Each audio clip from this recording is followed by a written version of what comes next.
Well, Pam, thank you so much for joining me today. Oh, thank you. I'm happy to be here. Thanks for having me. Yes, I know I'm ridiculously excited.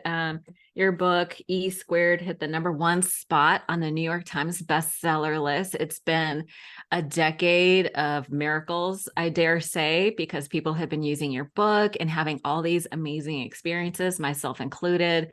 I just have to tell you a quick story that totally relates to your book. So I'm holding, for those of you not watching the YouTube, I'm holding up her book. And I had a group of women. We were doing like a book club, and we were using your book, and we were having all these amazing, crazy experiences. And I was telling my friend Stacy about it. So she came over, she borrowed the book, and I had her hold it up, and I took a picture of her with the book because I forget who I lend my books to. That's a good idea. Yeah. So fast forward, I'm not kidding, like 2 years. I had reached out to you, and you were so gracious and said, yes, you'd come on the podcast. And by happenstance, I had to go over to Stacy's house to drop off a paddleboard. She didn't even know I was coming. And I texted her and I said, hey, I'm on my way. I just have to drop something off at your house for your mom. And she happened to be there. She didn't respond. She happened to be there when I got there. And when she walked out, she was holding your book. Wow. I hadn't even had the chance to tell her I was interviewing you, and I wanted it back. That's how it works. That's how it works. Isn't that crazy? So we're going to talk today about, you have a new book coming out, E Cubed. It's 9 more experiments. So the E Squared was 9 do-it-yourself energy experiments that prove your thoughts create your reality. Your thoughts are things, I'm convinced. And then you have E Cubed, so it's 9 more. But what I really liked about the book was that you have so many more stories of people using these manifestation techniques, and the stories are just so inspiring. I am currently lit up because I've been listening to your audiobooks and super excited. I will get to a question. Oh, no problem. I'm enjoying listening. First, I have to know, I would love to hear the story about how you sort of manifested this #1 spot. You tell a story about being at the beach. Can you talk a little bit about how that kind of unfolded? Yeah, that is kind of a fun story. The book E Squared first came out in 2013, January of 2013. And the New Year's before, I was visiting my sister. I think my nephew had gotten married, and so we'd gone down. She lives in Savannah, which is not too far from Tybee Island, which is a big beach. So we went down there for the big New Year's Eve celebration. And I decided that on that beach there, I would take a big stick and I would write my affirmation. So I wrote, E Squared will be an international bestseller. And then, I walked away. I mean, it was written in big letters in the sand. And then I let the waves come in and, take it out into the world. And sure enough, that's exactly what happened. So, yeah, that's kind of where I made my intention. So I kind of would have people write things in the sand all the time. In fact, when the 10-year anniversary edition of E Squared came out, which just came out at the beginning of August, I was also at a beach on that day. So I went down to this beach in Spain. I was in Cadiz, Spain, and I wrote E Squared equals freedom and peace, or freedom and joy. I don't remember which it was, for all. So I thought, you know what? That first affirmation was so powerful in the sand and with the waves taking it out that I think I'll go do another one. So World that peace might be was my your, thing. isn't that like the people say, if you had a genie and you had 3 wishes, everyone's like, I would wish for world peace. Yeah. But it So feels that's, like the only thing I really care about, that freedom and peace for all. That's what I want more than yeah. anything. So yes, it might sound like I'm a contestant in Miss America or something to say, so like, I want world peace. But no, I seriously, that is what I really want. So it's a very sincere intention. So that's why I chose that one. Yeah. And in all practical reality, it's possible. It's so possible. And I'm so glad you said that. We have to start believing, we have to let go of everything that we believe now, as all the Right. limitations, all the I know mine gets in the way because we think we know things. And yeah, knowing things, that's a great thing, right? But what happens is our brain, creates these little neural pathways, and then that's all we can see. So we're kind of all locked in these little boxes, seeing what we have decided is how the world works. So the more we can have these conversations, Yes, that is possible. As you said, yes, freedom and peace for everyone. That is definitely a possibility. And we have to be open to that. I mean, I'm open to any kind of possibility. And I really think that's important, is to let go of all concepts, all thoughts that we think about this is the way it is, and be open to that. Let this bigger thing work its magic through us, because it's trying to. It is, yeah. And I just want to acknowledge that there are challenging periods of time. And I really want to talk about your ideas around how to manifest and how to cultivate like that peace and joy on a consistent basis. Not just, a lot of people think, they saw The Secret and they think it's all about manifesting money and things. And that's not necessarily the case, because even the money and the things are sort of like a barrier between what we really want, which is the feelings that we think that the money and the things are going to bring us. And so we're like, let's just bypass the obstacle and just get to the feelings. And so we're going to talk about all that.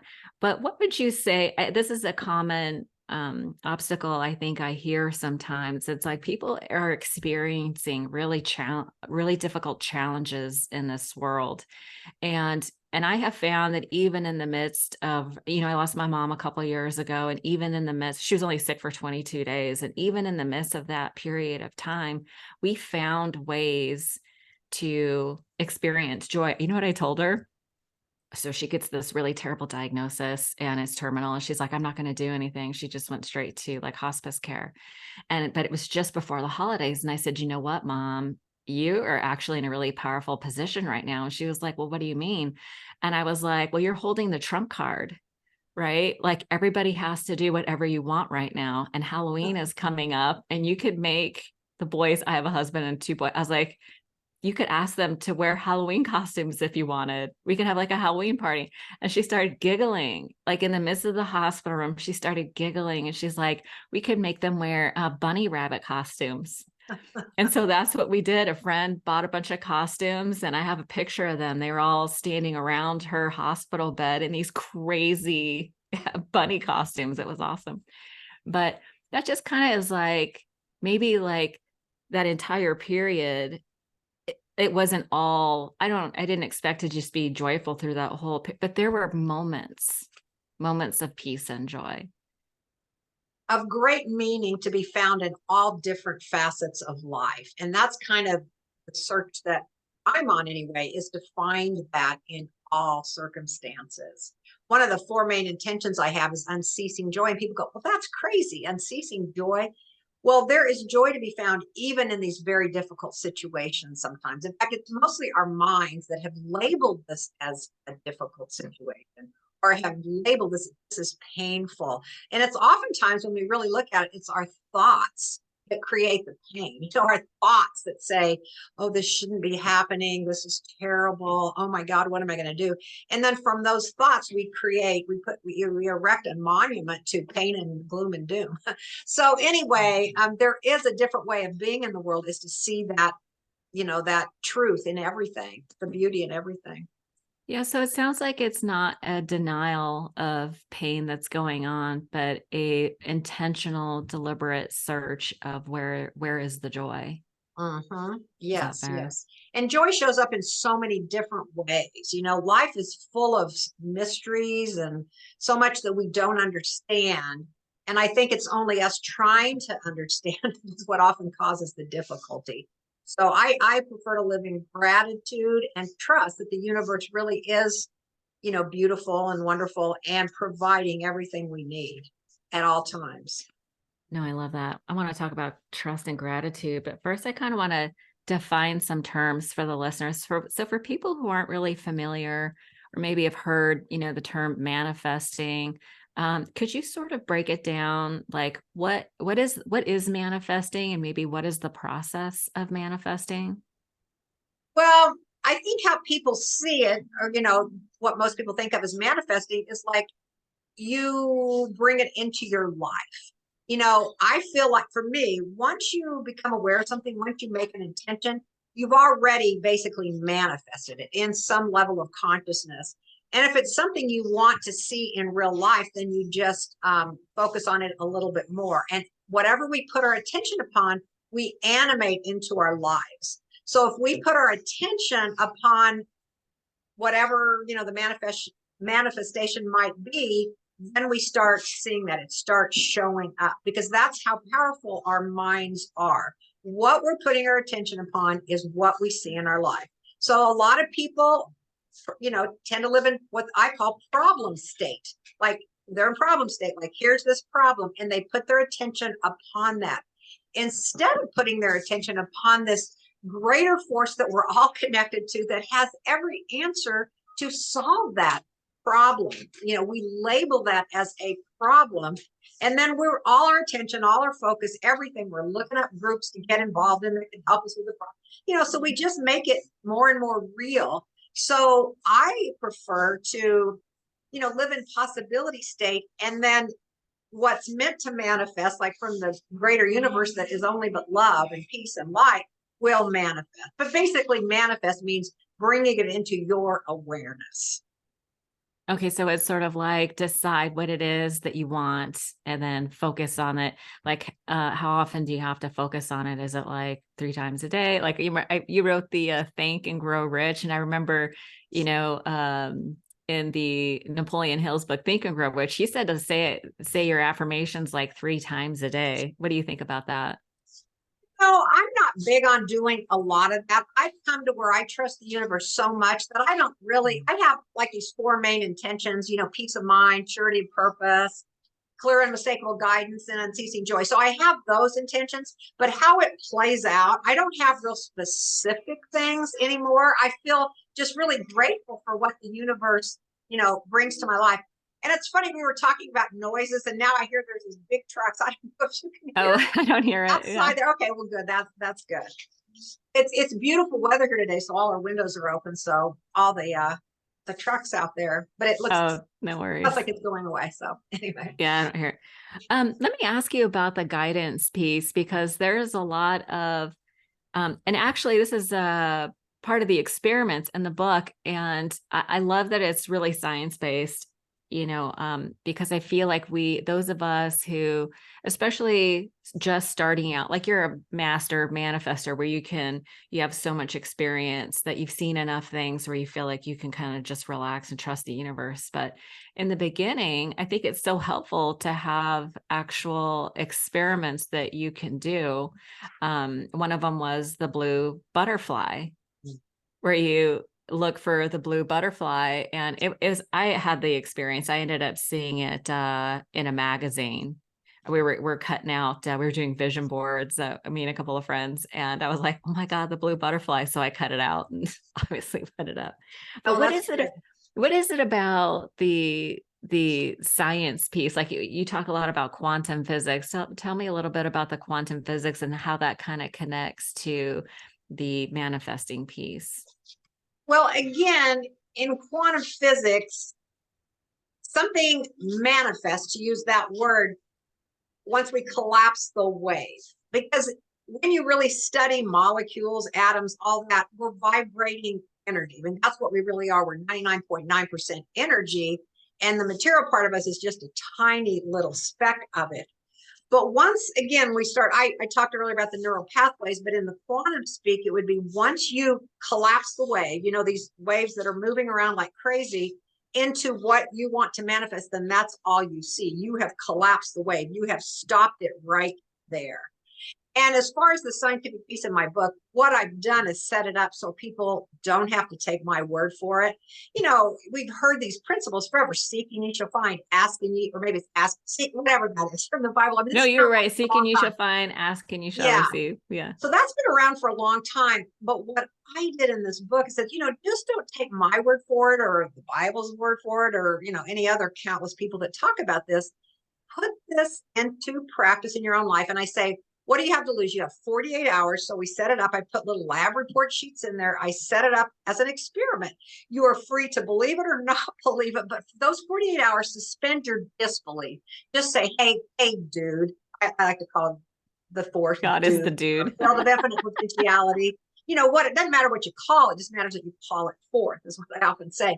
But so it's like, hey, dude, if you really exist up there, if you really are interacting with my thoughts, with my beliefs, then give me a sign, something simple. Oh, and you talked about, easy things. It's really important to start with small things, baby steps, because if you start, oh, yes, I want $1 million to fall into my lap, certainly a possibility, but it's so far out of what we believe. It's so completely removed from how we believe the world works that that's going to have a much harder time coming through. I mean, those kind of things do happen. I mean, look in the Bible, manna from heaven came falling out of the sky.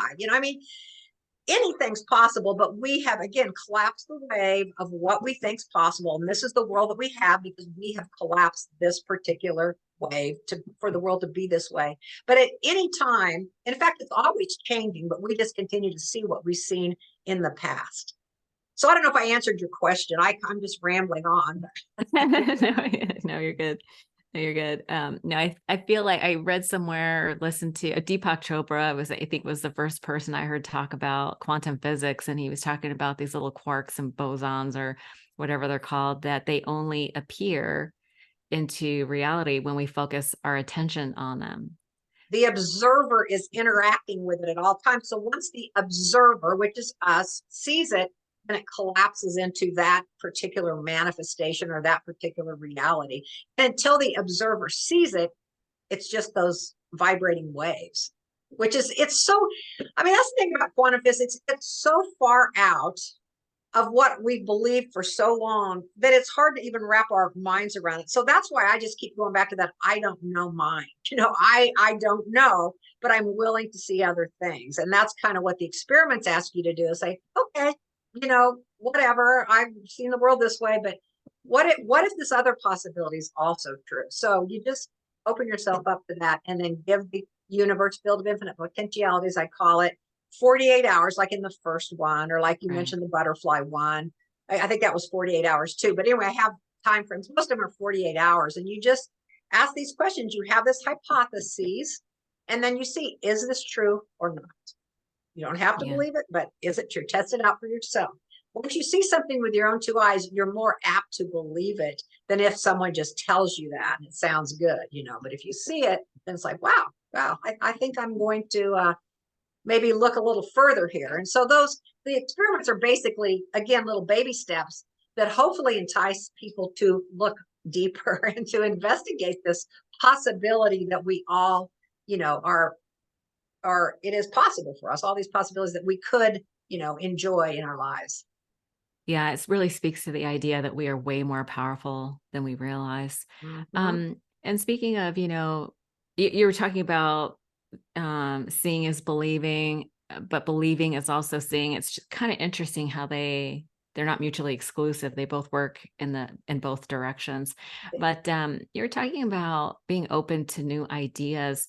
And there's this idea that I've heard you talk about. I think I've heard it in the Course in Miracles, that we are not at the effect of life. We are actually at the cause of life. That if you look around, like I'm sitting in this office and I look around and it's like, these are all the things that I have created these things and brought into my reality.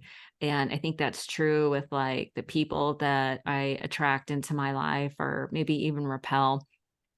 Can you talk to me a little bit or just share your understanding of how it is that we are the cause of life, not at the effect of it? Well, each of us is a piece of the big life force, right? And so as we come into this world, we start accumulating thoughts, beliefs, and then we start manifesting according to this, what we have accumulated in our, in our wiring, in our belief system.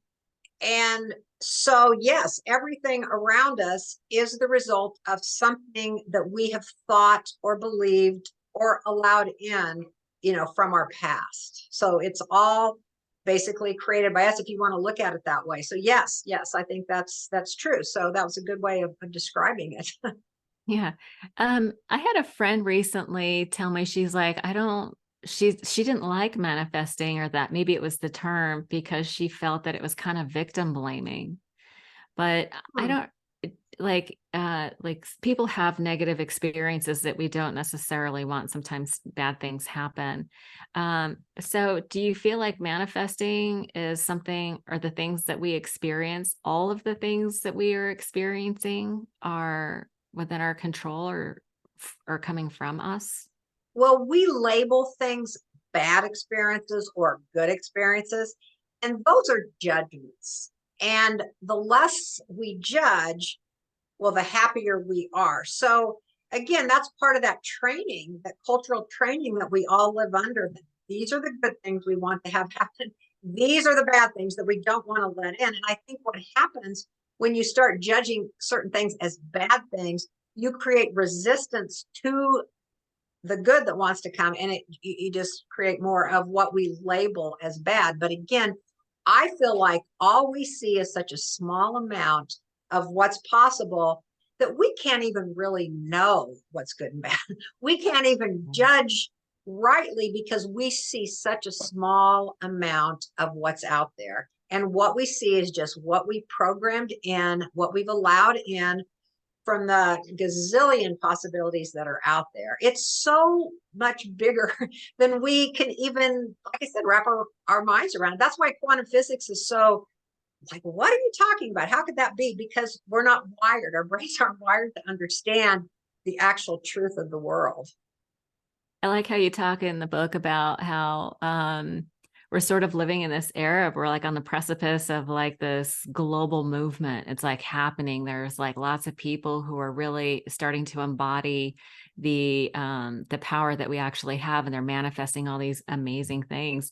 And I thought you had a really interesting analogy about looking back to like Roman times, to how they thought. And we look back at them and go, wow, they were thinking all these crazy things. So I suspect that, 30 years from now, we'll look at this period of time and think that, oh, we were so entrenched or in trance of like all these negative experiences. Do you really see that it'll start to really exponentially change as we start practicing these tools and Well, showing yeah, the I feel like evidence? it really is. I think so much of what we see in the media, even social media, tends to be focused on like the old world. They call it the news, but they really ought to call it the olds because that's what it used to be. And so we have, the power within us. And, if you really start looking, there's so many amazing things that are going on. Yeah. They don't get the airtime. That's not what people share on social media. But when you stop to look, it's shocking how Yeah. many great things are actually happening, with individuals doing beautiful things. I mean, that's really the state of the world. One of the things I talked about, I think in E squared, I don't know where I talk about different things, but I think it was E squared, is that we focus on that anomaly, that 1.1% of something that happened that's what we call the news. But when you really look at it, everything else is working really perfectly. Neighbors are Yeah. still taking pies over. I mean, all these things are happening, but we're just not focusing on them. And I think the news really does a disservice, or maybe we do a Mhm. disservice to ourselves by paying attention to that. And Right. if we start sharing more of the good stories, more of the possible stories, then those old stories, the olds, will disappear. So, and I luckily, that's one of my tasks in life is to look for the good things that are happening. So of course I see more and more good things happening. So Yeah. my viewpoint might be different than, some people. And Yeah. I'm I feel I yeah, I feel like and I love that about you because I feel like it's so inspiring just after, doing some research over the last couple of days. I just feel like lit up and re-inspired. And I do know that, humans have like this negativity bias, and it sort of developed from like a evolutionary standpoint that our species is trying to survive. We are looking for the danger, but we're at this point where we could really overcome that negativity bias and really start creating from this place that you're talking about, where we're actually using the laws of the universe to support us instead of, sort of reliving, the same day over and over again, like Groundhog's Day. yeah. Um, but so let's talk a little bit, like, I want to touch on a couple things. You talk about a power posse, and you have some basic guidelines about playing and having fun. Can you kind of go over like what are some of the guidelines of manifesting and what a power posse is? Well, what I call a group of people that I get together, I call them possibility posses. Oh, what And am I thinking? basically, yeah. But basically, it's a group of friends, and I have a couple. I mean, I've sort of just labeled them now. We don't say, oh, let's have a possibility. That's just what I call A them. So possibility. one of them is a group of people that really started right before E Squared came out. So, about 10 years ago. And we text each other gratitudes or blessings from the day before. And it's really powerful because it's not, I mean, yeah, there's so many things to be grateful for, but our task is to always cover something new. Like I can't today, like today when I'm texted my 3 gratitudes, it was something that I had not texted before. So for 10 years now, I've been out, looking. I'm like the Lewis and Clark of gratitude, looking for things to be grateful for. And again, what you put your attention upon, you animate into your life. So that's one of the little posses that I might call that. And that's, for 10 years we've been doing that. There's 5 of us in the group, and we just, again, text blessings, and they have to be different. I have a group, we call ourselves spiritual entrepreneurs, and we meet a couple times a month. And again, I travel a lot, so sometimes I'm not here, but when I'm here, I like to get together with these people in person. And rules, we really don't have a lot of rules, but one rule we do have is let's talk about what's going right. There are 100 groups to talk about what we want to change, what illness we have. I mean, there's all these kind of groups. But this group is committed. Again, we're a possibility posse. So we talk about what is going right in our life. And no matter what might be happening, there's always something right going on too. And again, it's all about your viewpoint. How do you look at it? How do you see it? So our commitment is to seeing possibilities and to seeing the good in life. I love how just texting 3 gratitudes from the day before, like what went right, puts you in a seeker position, a seeker mindset of of what's looking for good working. things. Yeah, I wrote a thing a while back. I don't know if you've seen my book, Thank and Grow Rich, but it's all about gratitude. And I had a little thing in there I called my AA 2.0. And I've talked about that so many times, but it has 2 steps. You've heard of the AA program, with 12 steps. This is a much simpler version with 2 steps. And the first step is you get up every morning, or this is what I get up in the morning, something amazingly awesome is going to happen to me today. So that's the AA. That's where I got the idea to write the 2. So that's step number 1. And then step number 2 is this possibility, possibly these people that I text these blessings to each day. So that was kind of the gist of Think and Grow Rich, but all about how gratitude completely rewires our brain. It rewires what we're collapsing the wave into our lives. So it's just a way of seeing the world in a more truthful way. I think, again, we've collapsed the wave of a lot of awful things, a lot of problems, but we could also get it back to moving in an energetic frequency where it's actually vibrating and collapse a more positive frame of mind. So that's kind of what looking for gratitudes to celebrate is kind of what we do.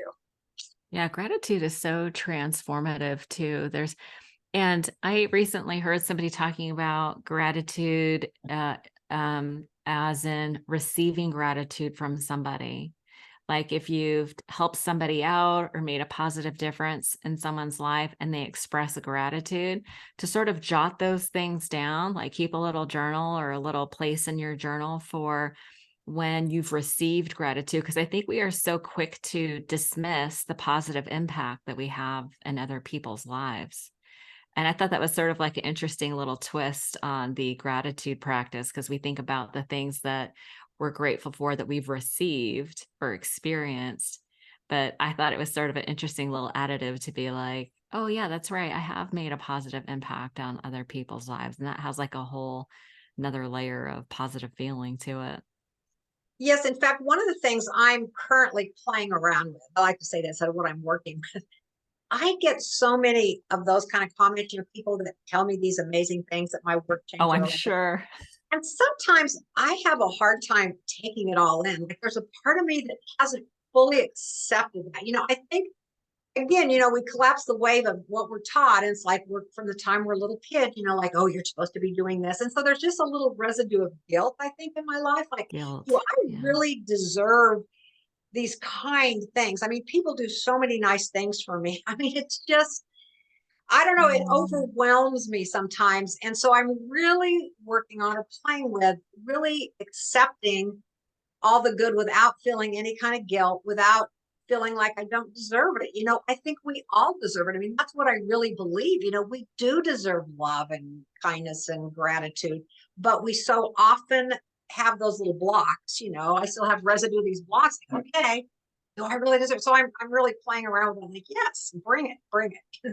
So That is so interesting that you bring that up because I have in my past, been in a phase of practicing manifestation. I have like manifestation journal pages that I do.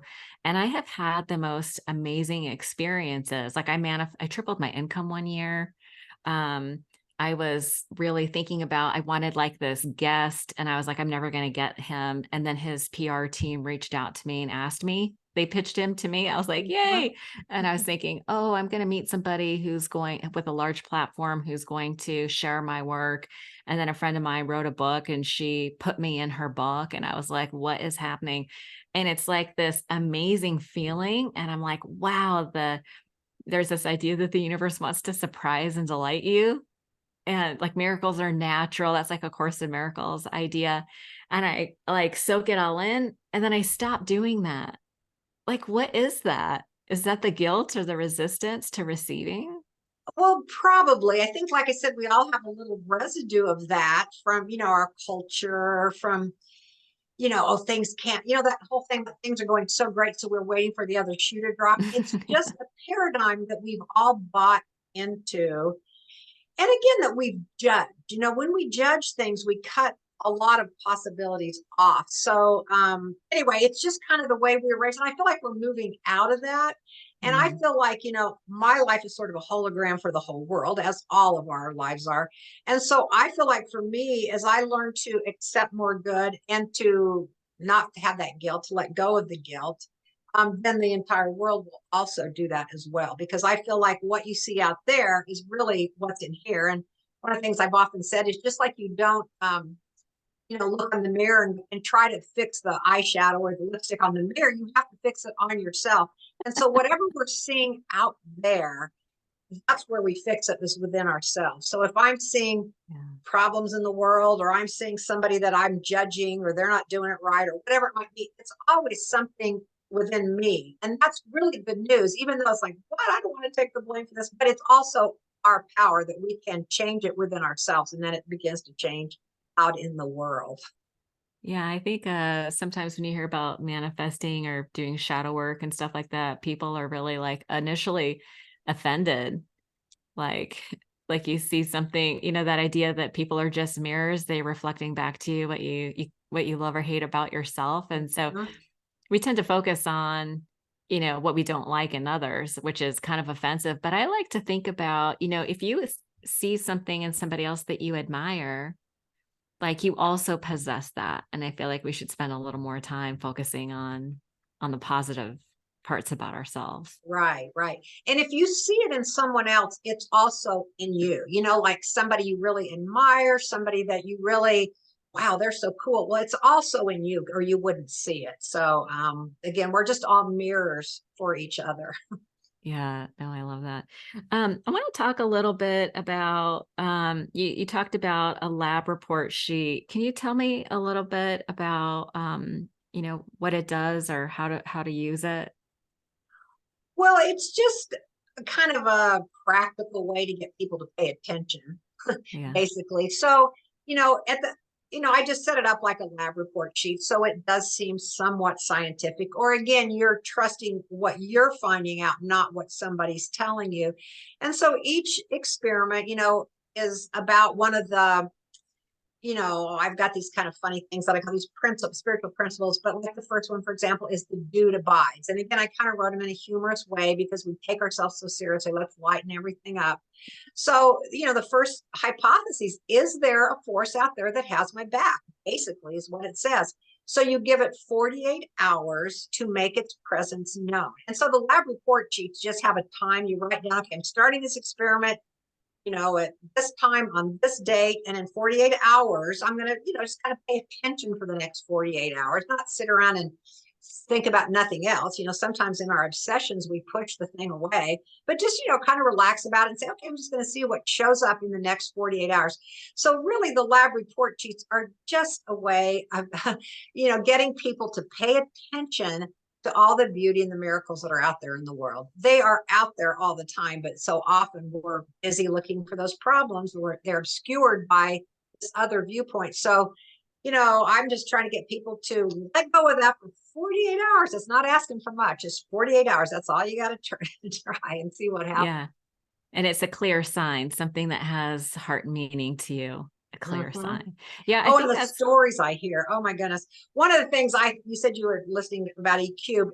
I get so many letters that are like, OMG, you're never going to believe this. I mean, when I first wrote the book, I was getting, I don't know, I've probably gotten a million emails over, in the last 10 years, just from people writing in with all the amazing stories of things that happen. And they vary, some of them are real simple, beautiful things like a super full moon. Somebody just wrote me that one, the super moon that we've had I guess it was last week, to like somebody, winning $100,000, to somebody getting a brand new car that was just given to them.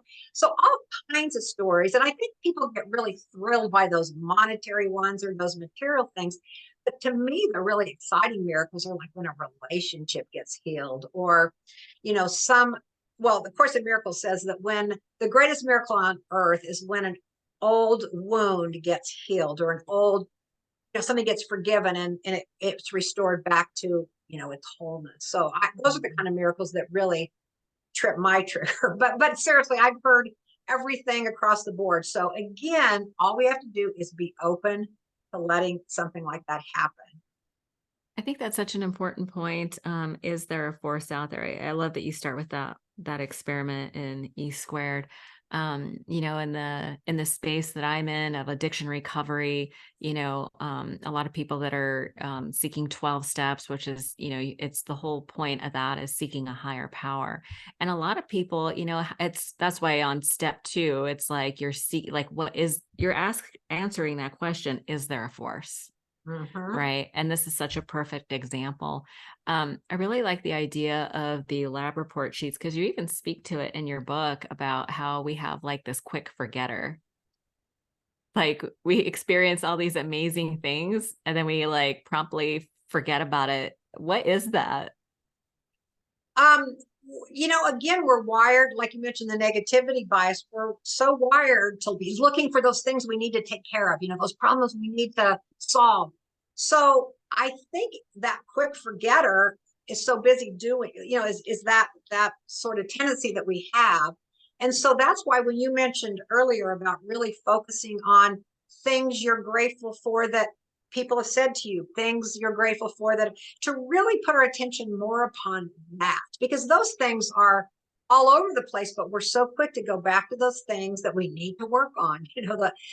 Somebody gets a job report and it's like 99% of them are just great job. But one little thing that needs improvement, then they focus on that. Like, oh my gosh, I need to improve this one. What about the 99% of things that are working so perfectly and you got, tens on the scores? But anyway, it's just a thing people do. And I think it's mostly just a bad habit. We've been trained to be that way. So much of life is just based on our conditioning. We're conditioned, we're programmed to think these things. And so as much as anything, E squared is about breaking out of that conditioning, seeking perhaps a different habit, a different possibility. So I think that's what it's all about, is breaking those chains that have bound us by our beliefs. And, we all have them. We really do. Yeah. Maybe not everybody, but a lot of people. Most. Yeah. Unless you're a monk living on the hill. Yeah. Or Eckhart Tolle or something, so. Yeah. He's super chill. He's probably the most chill dude. Right. Yeah. Yeah. I need a little excitement in my life. Tell me about some of the other experiments. Maybe we can just touch on some of the other experiments. Well, that's the first one. And I always say, sometimes people go, what do you think the best experiment is? And, I don't know, because I like them all. But that one, once you really get it, that there is this force, and, to go back to the 12-step thing, that there is it power as you set them to Yeah, be. a higher Once, power as you understand right, it. yes, yes. And once you get that, your whole life changes Yeah, because you're yeah, not just focusing on your abilities or what you know. Because again, what I know is very limited to what I've collapsed into my life.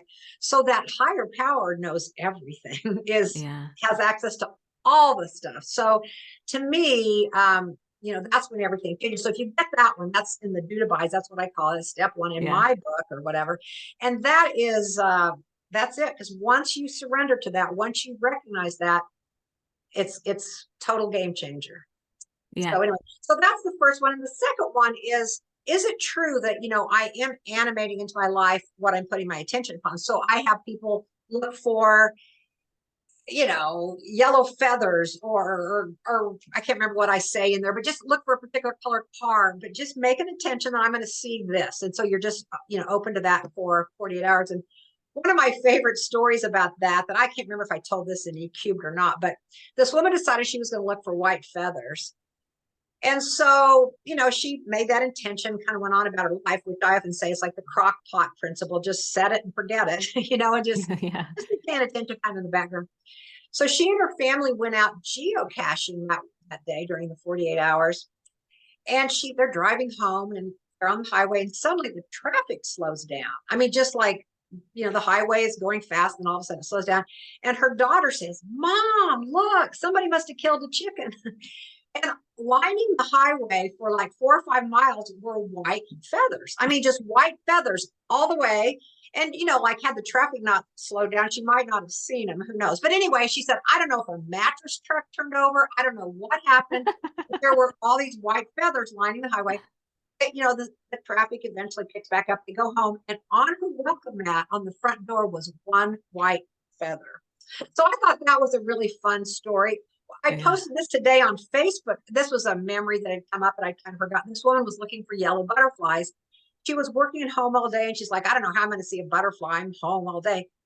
It was maybe an early birthday present. Her boyfriend walks in, and he brings this butterfly cage with butterflies in it. And she's like, so it's just these kind of stories are happening, Yeah. and it's just been fun for me, having written this book, obviously this is what I believe in, this is what I practice, but to get all this confirmation from so many people has just been, Yeah. such a blast for me. And I did in EQ talk about a lot of those. And oftentimes on my blog, I also share some of those miracle stories because I feel like it's important to keep this conversation Hmm. out there. Again, we can keep the conversation on all the problems, or we can keep this conversation about what if this could be possible? What if it's not as cut and dried as we say it is? What if it's not this way? What if there is more? And Hmm. that's all I ask from people is open up. Maybe there's more. Yeah, I can see why people get a little cynical. If you spend too much time watching the news or on social media, people get cynical thinking that there's all these problems. But as you said before, it's like there's 1,000 things that go right every single day from the moment we're able to swing our feet on the floor and walk to the bathroom and we have a bathroom and the toilet flushes. I mean, it just goes on and on and on all day, you know. But I think hearing the stories, right, is something that's so inspiring that people can make the leap and say, well, maybe I'll give this a shot. And I wonder if that was sort like that, mechanism is kind of what was behind the popularity behind E squared is people would try it. They would have like an amazing experience. And I feel like when we have these amazing experiences, we can't shut up about it. Like we have to tell everybody we know, right? And then they go, okay, well, I'm going to try it because I heard your story. Somebody that you like, you trust is telling you that, oh my gosh, this stuff actually works. You should try it. Then they actually do it for themselves and have their own experience. But I think it really starts with all the stories that you hear. Right. And I feel like one of my purposes in life is to share those stories. Yeah. And, I get people looking at me, rolling their eyes and going, she's crazy. But I often like to quote what Anita Morjani, a friend of mine, says.